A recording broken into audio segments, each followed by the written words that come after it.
Bonjour. Bonjour. Nous sortons du Conseil de l'Ordre et nous allons vous dire ce dont nous avons parlé aujourd'hui.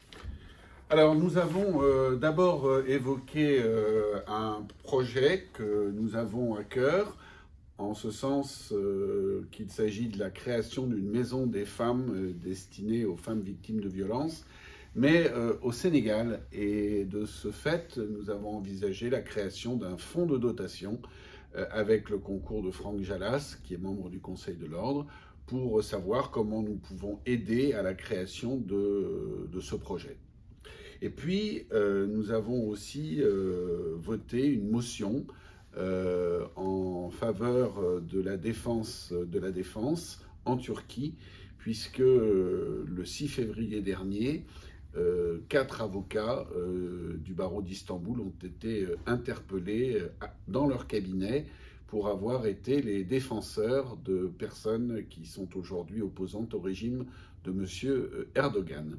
Nous avons aussi parlé de la commission avocats d'enfants qui réunit l'ensemble des avocats qui interviennent au soutien de la défense des enfants, soit dans les dossiers d'assistance éducative qui sont les enfants qui sont dans des situations de danger, soit pour les mineurs délinquants. Cette commission a de très nombreux projets, organise de très nombreuses manifestations. On peut penser au concours d'éloquence, Éloquence scène avec des équipes qui mêlent à la fois des mineurs collégiens et lycéens et des éducateurs. Cette commission organise aussi un colloque au mois d'octobre prochain.